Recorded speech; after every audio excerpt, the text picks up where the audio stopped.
Alexander Libuna. At ako nga pala si Nining Desa. Bago tayo magsimula, maaari mo bang punutin ang inyong mga basura at takpan sa ilalim ng inyong upuan? Mga bata, meron bang lumiban o hindi pumasok ngayon? Wala po! Bago tayo ulit magsimula, nais ko munang basahin sa inyo ang ating maaaring tuntunin sa silid aralan. Basahin niyo sabay-sabay muna. Makinig ng mabuti. Tama. Makinig ng mabuti sa amin habang kami ay nagsasalita. Ikalawa, Itaas ang kamay. bago kayo sumagot sa aming tanong, maaari niyo bang taasan ng mga kamay muna? Ay katatlo, Maging mabuti at magalang. maging magalang sa isa't isa. Ang huli, Panatilihin ang kalinisan. bago kayo umalis, pulutin niyo muna ang inyong mga basura sa lalim ng inyong mga upuan. Ngayon, may dala kami dito, basket. Ang inyong gagawin ay hatiin namin kayo sa apat na grupo. At pipili kayo ng isang miyembro na pupunta sa harapan at kukuha ng isang bagay dito sa loob. Pumili na kayo ng isang miyembro ng inyong sa grupo nyo.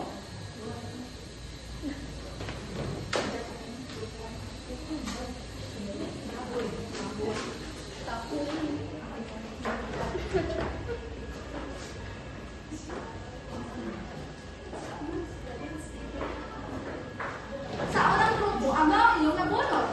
Shell. Saan mo ito makikita? Sa dagat. Tama. Ang shell ay isang likas na yaman na makikita sa dagat. Sa pangalawa namang grupo, ano yung nakuha? Lupa. Tama.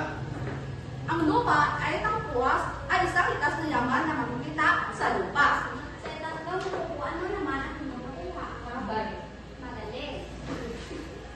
Ang kahoy ay matatagpuan sa gubat na isang uri ng likas na yaman. At ang huli, Barya. saan naman ito makikita? Hindi po, gawa po ito sa bakal o ginto na namimina sa ilalim ng lupa. Tama. Ang barya ay isang uri ng likas na yaman na kinukuha sa ilalim ng lupa.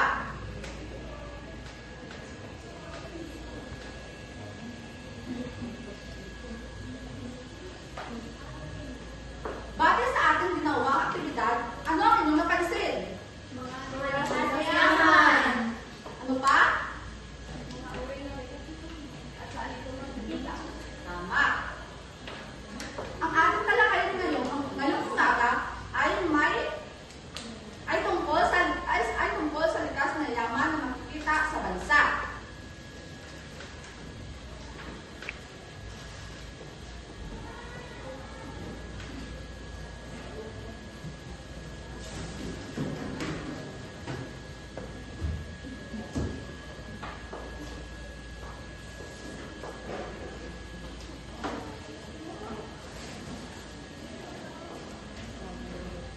Ang unang uri ng likas na yaman ay lamang lupa. Ang lamang lupa ay mga likas na yaman na matatagpuan sa ibabaw at ilalim ng mga anyong lupa, tulad ng bundok, kapatagan at lambak. Ano-ano ang mga pagkain na makikita nyo na galing sa lupa? Palay. Laika? Palay. Ano pa? Mais? Mais? Tama. Ang inyong mga binigay lahat ay galing sa lupa.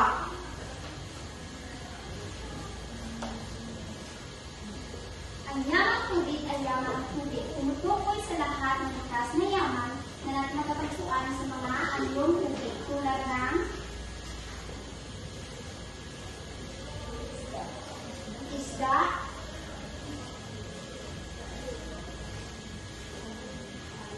At talon. Magbigay na kayo ng mga halimbawa na nakikita sa anyong tubig. Ano pa? Magaling. Perlas. Ngayon naman, dumako tayo sa ikatlo. Ito ay lamang gubat.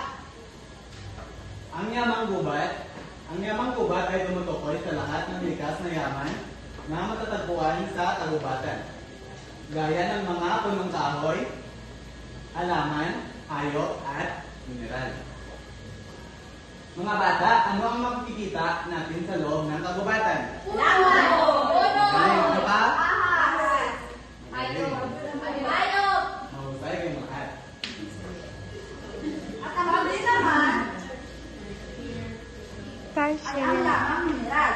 Ang lamang mineral ay mga likas na yaman na matatagpuan sa kailaliman ng lupa at tubig na nakukuha sa pamamagitan ng pagmimina. Ito naman ang mga yaman na hindi agad napapalitan at kinukuha sa ilalim ng lupa. Ito ang mga halimbawa: ginto, diamante, at kung ano-ano pa.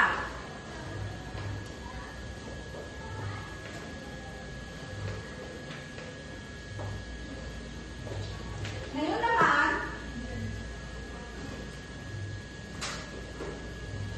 magsisimula na tayo sa ating gawain.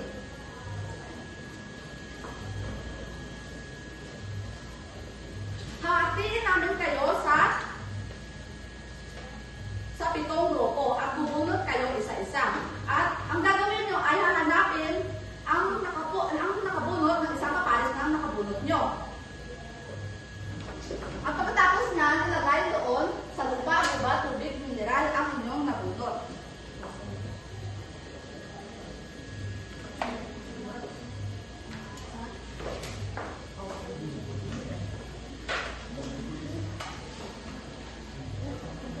Hanapin nyo na ang nakabunot ng inyong pares. At ilagay sa angkop nitong likas na yaman.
Dito sa lamang lupa, ano ang inyong ilagay? Tubo! Mais! Tama. Sa lupa? Tama. Sa tubig? Tama. Dito? Magaling. Lahat ng inyong sagot ay tama. Bigyan nyo ang inyong mga sarili ng isang pasabog clap. Ito ang inyong gagawin. 1, 2, 3. 1, 2, 3. Ay pasabog! Sabay-sabay! 1, 2, 3! 1, 2, 3! Ay pasabog!